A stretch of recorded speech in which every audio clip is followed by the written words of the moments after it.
Welcome back to another episode of the HigherUp podcast. I'm your host, Michael Smoke, and this episode is brought to you by ribeye and frustration. Mainly because I just ate some ribeye between my first and second take of this episode, and because, I'm frustrated because I have had to do a second take of this episode. Because I'm technologically challenged, but this time we're going to get it right. I think I have the issues corrected. Basically what had happened is I recorded this whole episode and I was happy with the context and content of it, and then I go to open it and it's zoomed in on my face like 100 times. I thought about uploading it. Not going to do it. So we're redoing this, and maybe we'll call attempt one a dress rehearsal or a dry run, and maybe I can deliver some better value this time. So today's episode is going to be a Q&A from you guys. In this Q&A, I picked, I believe, 7 questions that range from fitness to social media to mindset. I'm not a social media guru, nor do I know how to grow an account. I think a lot of what I've done is around luck, but I do think I've learned some things in the last year and a half, and more people are asking me how to grow a page, tips for growing a page. And so some of the questions are around that with, of course, a foundational principle of some fitness and some mindset questions as well. So if you like the episode today, give it a like or a follow on Spotify. Give it the rating that you feel it deserves on Spotify so we can get this message to more people. And if you're on YouTube, subscribe to the channel if you like the podcast, drop a comment and like the video. So again, we can get this message to more people who might need to hear it. I would appreciate it very much. Let's get into the Q&A. The first question comes from Adam H. Performance, and it's around social media. Did you feel awkward about filming at first, and how did you overcome it? Thank you for your question, Adam. The answer to that question is absolutely yeah, of course. I felt very weird about filming. It was uncomfortable, it was awkward, and I wasn't good at it. And when I go back to my my early videos, I also apologize in advance. I'm quite sick. I don't feel very well. I, as my grandfather would so eloquently put it, feel like 10 pounds of shit in a 5-pound bag. So I'm going to have to stop every couple minutes to drink some water because my throat dries out. And I will be following my immune boosting protocol to get over this, as I've shared many a times. Lots of sleep, lots of water, zinc, elderberry, vitamin D, and vitamin C. Typically, if I follow that protocol and hammer those dosages pretty high up, I'm good in like 2 days. Back to the question. Of course, I felt weird about posting on social media. And then when I found myself struggling with it, when I find myself struggling with making a decision in anything in general, my principle is always fall back on relentless logic. And so it came to the point where I was like, what the fuck am I embarrassed about? Who is here that I have the opportunity to be embarrassed in front of? What you're saying is I'm embarrassed to be by myself and record a video. How silly does that sound? Like, what are you embarrassed by yourself? To be by yourself in a room or a car, in my case, by yourself? And this isn't me flaming you, asking you those questions. These are the questions I asked myself. Like, when I finally got over myself and started filming, I thought, I'm sitting in my car in a parking lot far away from everybody, because I always park far to get my steps, pro tip. And I realized, like, what do I have to be embarrassed about? And if the video sucks, nobody's going to see it anyway. And when I look back on my earlier content, yeah, it's not nearly as good as it is now. Not that I think it's great now, but I had to suck at the content for it to get better. The only way to feel more comfortable with it is to get over yourself and treat it like learning any new skill. If you had never shot a bow and arrow in your life and I gave you a bow and an arrow and I said, all right, shoot it, it would feel really awkward, really uncomfortable, and you probably wouldn't be good at it. And the fact that all of those 3 factors were in play would probably make you not like it. It's the same thing with social media and posting content. You're just building a skill. It's a lot like physical training. When you first go to the gym, your hands are soft and it hurts to hold that bar and do a deadlift or a row. And then after a while, you build these calluses right here and it gets easier, but not because the working out gets easier. You get tougher, more durable, and better at it. So treat content like any other skill. It's awkward because you're not used to it, but all you have to do is build the callus and build the skill set. And the only way to do that is to get over yourself and film consistently. Build the callus, and you'll get over that feeling altogether. I never have that feeling at all, partly because I do it every day, partly because it's my job, but it's just normal to me, and you've just got to establish a new normal with it. It really is that simple. I hope that helps. The next question comes from Ama247. How do you educate loved ones without seeming pushy or self-righteous? I'm assuming you mean about health and wellness, because that's all you wrote.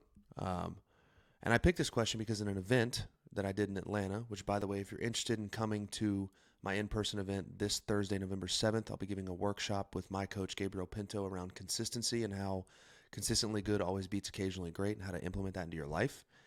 So if you're interested, you're in the Atlanta area or close by, shoot me a DM on Instagram, and I'll get you the ticket link sent over. They're $15. So How do you educate someone on being healthier? And as I alluded to, a guy at my event, Mason, asked me a very similar question. He said, Michael, you've got family members in poor health. How do you make them care? And I simply said, you don't. You cannot make people care about their health and fitness. Only they can do that. It's the purest form of the old aphorism, you can lead a horse to water, but you can't make it drink.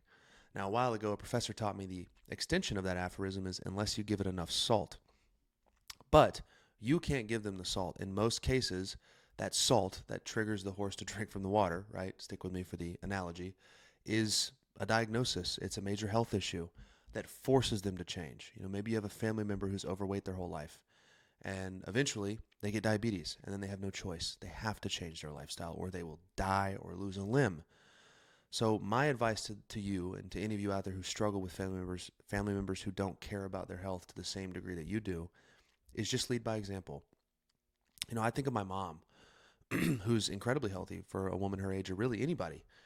And I spent a lot of time trying to beat into my family's head how important this stuff was. And then I just stopped and I started living my life. And eventually she started saying things like when I was, 19, 20, she'd say, can you cook more of what you're cooking so I can eat your dinner? And then she bought a rower and then she started exercising and walking. And then after a year, she lost 25 pounds and she looks great. And everybody talks about how jealous they are of her that are her friends and how great she looks. And also she is a woman in her 60s, for you older women who follow me and swear that you can't lose weight on a caloric deficit. My mother ate whole foods, rode, and lost 20 pounds well into her 60s. I'm sorry, Mom. I know you're going to get pissed that I shared that, so I hope you don't see this episode. Love you so much. But she's a perfect example of I just kept doing my thing, and she fell in line. She started asking. But I didn't force her to do that, and a lot of my friends have seen the same thing as well. They started asking me questions recently. I joke with them all the time. All it took was me getting 1 million followers on social media for you to finally believe some of the shit that I'm saying. But all you can do is lead by example. And if you try to do anything else, you will inevitably come across as self-righteous, pushy, or pretentious. So just keep doing you, and the right people that are curious will fall in line. I hope that's helpful. Aubrey Rose Webb asks, tips on growing socials. Love your TikTok. Thank you, Aubrey, first off, for the compliment. I appreciate that. Take a quick sip of water. I do have tips. Again, not that I'm a guru, but there are things that I've picked up on that are also resounding agreements from creators across the space. And I think it's really 5 things. 5 things. First and foremost, above all else, the thing that I see everybody fail at that hasn't grown the way they want to is consistency. You've got to post every day. I think that's the easiest part, but so many of you think that's the hardest part. So I don't know. I guess I'm lucky, but God, I sound like shit. Should have taken some medicine before this. Post every single day and be okay with taking imperfect action. Yeah, I couldn't post every day if all I posted was hyper-edited clips and podcast shorts, but all my shit is talking head, just like this, just me talking into the camera. It doesn't matter if it's 20 seconds or 3 minutes. Put 1 to 3 things out every single day on the platform you want to grow on. If it's TikTok, post 1 to 3 times a day. I have not missed an upload in over a year now, and that is what I attribute my growth to. The algorithm rewards people who consistently push out content. So that's tip number 1 above all else, is be consistent. The next thing I would say is a skill around developing your speaking. One of the mistakes I see people who have good ideas and concepts in their content do or make all the time is this. What's up, guys? My name's Michael, and in this video, I want to talk to you guys a little bit about my belief on why getting fit. Nope, you lost me. You just rambled for 8 seconds, almost as if you had to give us permission or give yourself permission to speak on the video. Get to the point. Learn how to be concise and snappy with your content. When I make a video, I say, here's how I lost 55 pounds in a year and kept it off for the last 7 years. And then I get right into the value. Which brings me to my next point. Once you can hone those speaking skills and be concise and quick with your delivery, is provide value, humor, and authenticity. Either one of the 3 or all 3, preferably. People get on social media to learn, laugh, or feel related to, seen, or heard. So provide value. For the first 3 months, I didn't even have a coaching offer. I didn't even think I wanted to coach, but I was relentless about providing as much value as I could. And though I was unconsciously doing it at the time, I was positioning myself as an authority figure and building goodwill. And it wasn't intentional. I just wanted to share my tips, tricks, and insights, which is still what I want to do. But in doing that, you build goodwill and trust. So don't lead with, what's up, guys? I have 12 followers and I'm a coach. Pay me. You don't have any credibility yet. Nobody trusts you. Focus on building value and goodwill through providing unbelievable value. Every month, the more free value I give away, the more money I make in my business. It's a weird, interesting correlation that kind of is an homage to Alex Hormozy's bit about give it all away for free and sell the implementation. Give all the value you can away for free, and people will want to pay you for your time. I promise you. It's counterintuitive, but it's fucking true. Be humorous. Don't be afraid to not be a dry fuck. I know I'm a little bit dry at times, but I try to be a little bit light. And the last piece of this is authenticity. Do not try to be like your favorite creator. Don't try to be like me. Don't try to be like whoever you watch. Be you. Your authenticity is your superpower, and I cannot stress this enough. When you meet me in public, I am how I am in the videos. I'm a little nicer. People always say like, oh, I thought you'd be way more of a dick. First off, what the fuck? That's rude. But second off, like the things I talk about are the things I really live by in my content. I believe what I'm saying.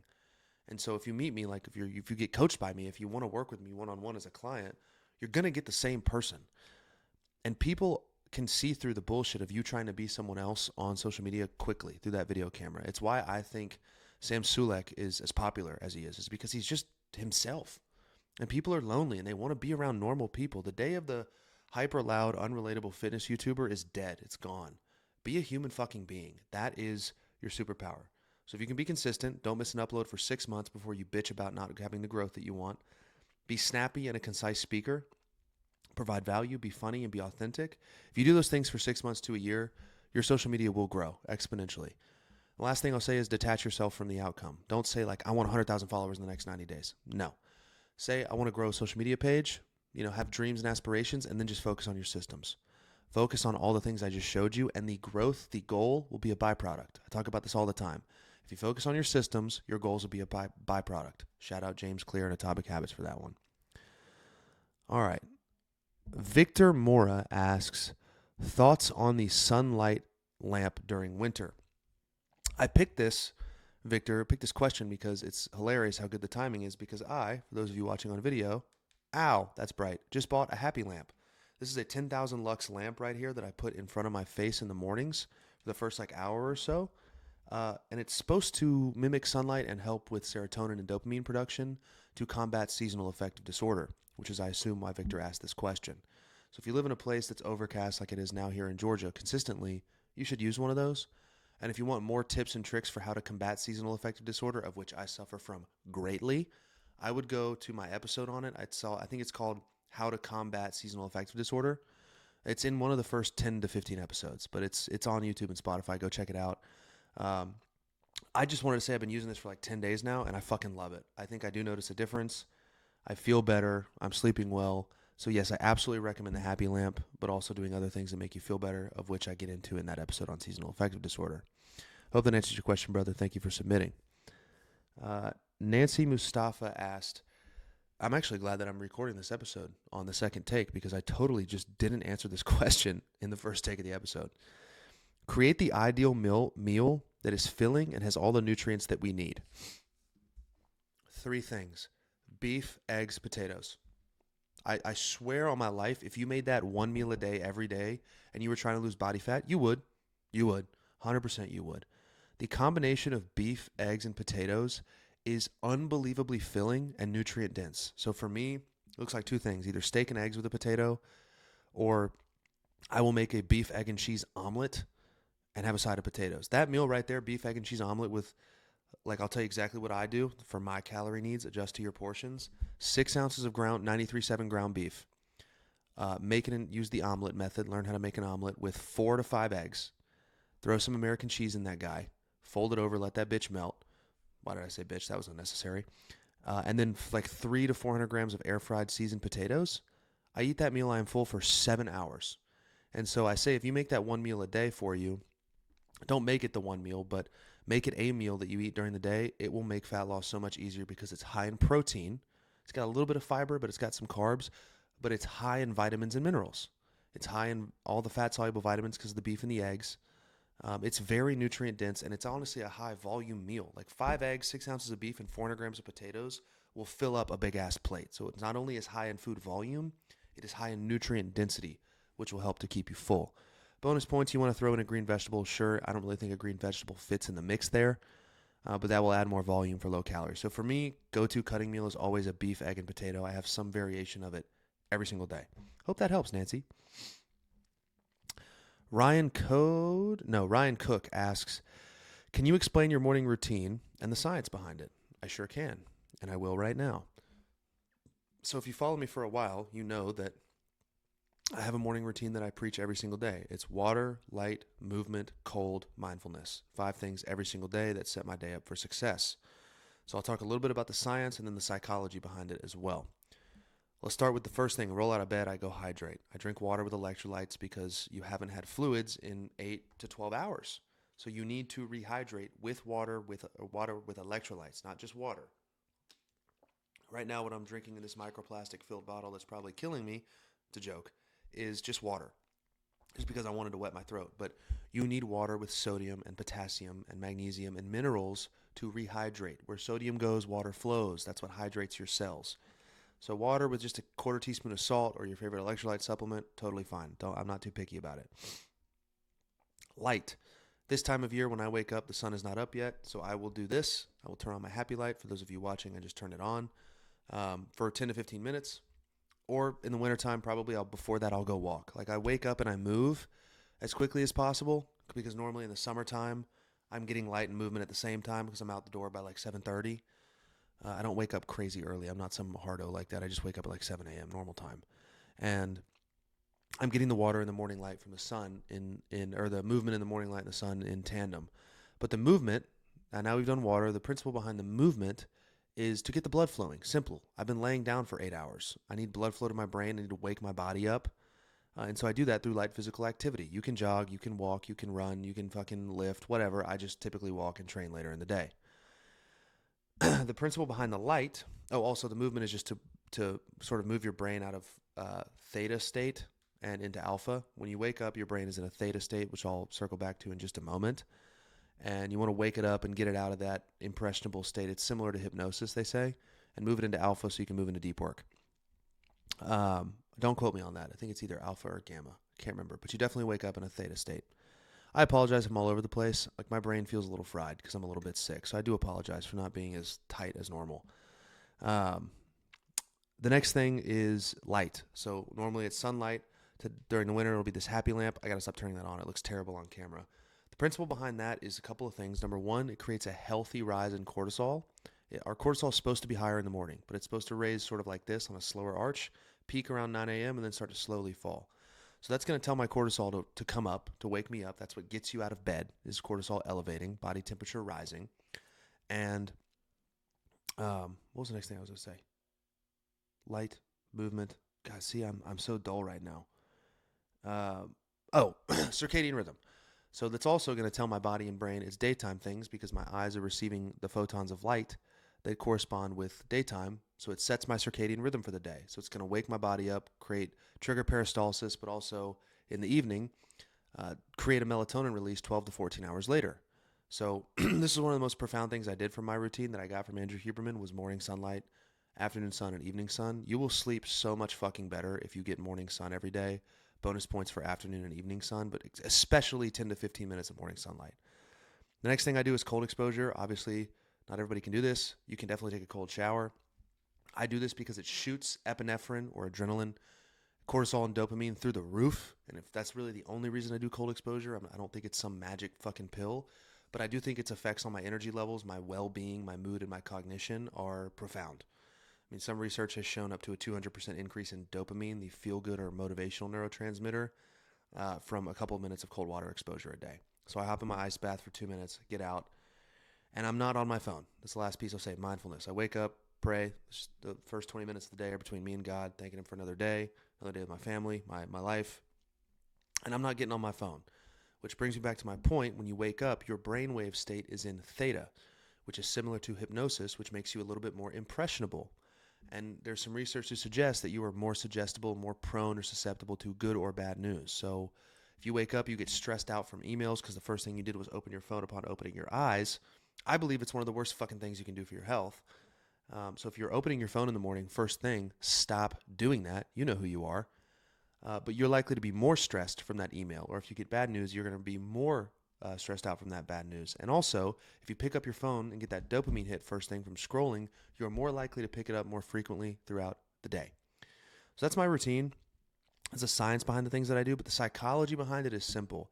We are creatures that thrive in a state of routine, and there's a positive feedback loop that comes from a reward pathway that comes from executing on our routines. So if you not only get dopamine from the things that I'm talking about, the sunlight, the cold exposure, but you stick to the principle of a routine that you set for yourself, you get that mental win of, hey, I said I was going to do these 4 or 5 things, and I've done it every day for a week. That in turn gives you more dopamine, which creates a positive feedback loop, which ultimately just makes you a more driven person. We work really well off of routine and reward pathways. And so that's the psychology behind why I make sure to do my morning routine every morning. I didn't do it today. I'm all discombobulated. My steps are low. I haven't moved. I don't feel like moving. And I don't feel as sharp as you can probably tell by listening to this episode, of which I sincerely apologize if you can.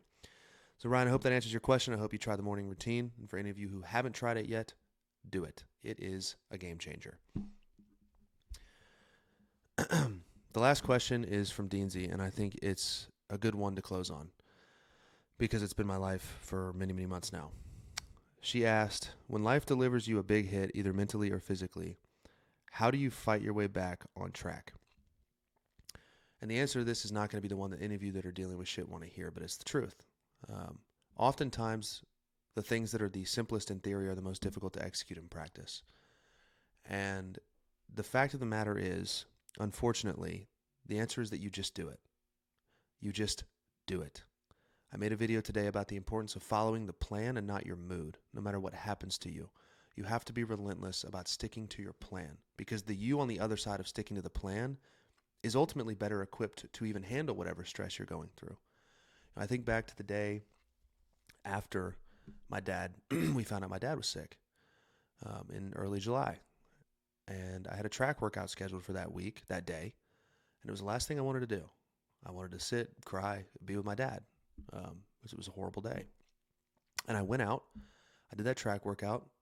This was in preparation for the 100 by 1 mile world record attempt, which we did break. For those of you that weren't around when I was documenting that journey, me and 99 other people averaged a 5-minute and 6-second mile for 100 miles. We each ran a mile and passed a baton. We broke the Guinness World Record. We hold it. You can look it up. Pretty badass. I was training for that, and I was scared that I wasn't going to be able to run fast enough. I needed to run at least a 5:14. No, 5:21. No, 5:24.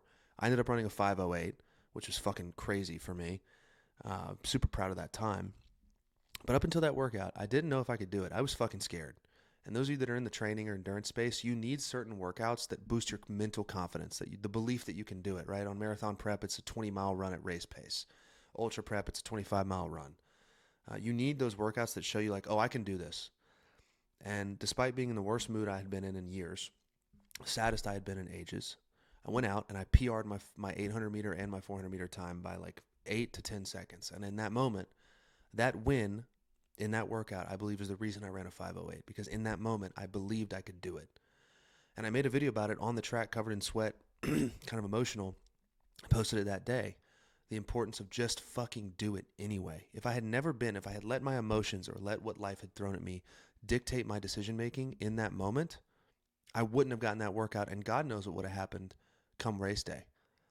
So it really, I think about it all the time. It was a perfect microcosm for the epitome of how important it is to follow the plan and not your mood. It's like my dad always says, life's what happens when you're busy making other plans. But how you respond to it is ultimately in your control. And if you can prevent your emotional state from dictating your adherence to your plan for what your greater goals are in life, not only will you feel amazing for getting the win of sticking to the thing you know you needed to do despite life's adversities, you will be more well equipped to handle life's adversities. And I believe ultimately this is why most people don't have what they want. They don't have the life they want. They don't have the money they want, the business they want, the fulfillment they want, because they let their emotions guide their life. And that's a fucking problem. And I'm not saying I'm perfect. I'm not saying I don't have days where I let the emotional state win. I'm a human. And I'm also not telling you to not feel whatever it is you're feeling. Sit with it. Embrace it. Be mad. Be sad. Whatever you're going through. I'm sorry. Whatever it is. I hope you get through it, and you will. But feel the feelings. Sit with them. And then move on. Keep going. If you can do that in all facets of life, if all of you can do that, I believe you can have whatever you want. So stop letting emotions dictate the life that you want to lead and the life you ultimately will lead. And you will ultimately then, as a byproduct, lead the life that you've always wanted. I hope this helps. I know that's a simple yet really complex way to answer that question, because it's simple in the way that it makes sense practically, but it's complex in the way that it's going to be remarkably fucking difficult to stick to. And I know this because every day of my life has been difficult for a while now. And going to the gym has been difficult. Doing my workouts has been difficult. But every fucking time I do it, I'm so proud of myself. Like it was my first workout ever. The feeling never goes away, and it's worth it every single damn time. So, with that being said, that's the episode. We're going to do a step check, which I'm going to be embarrassed to share with you now because I haven't moved. Like I said, it's 2:50 p.m. Eastern Standard, and I am at 1,289 steps. So I'm going to close this episode out now. Drop your step check in the comments. Let me know what you thought of the episode. Rate the show what you feel it deserves. And I'm going to go get me an hour and a half walk in at the new park down the road. Thank you all for tuning in. We'll see you in the next episode.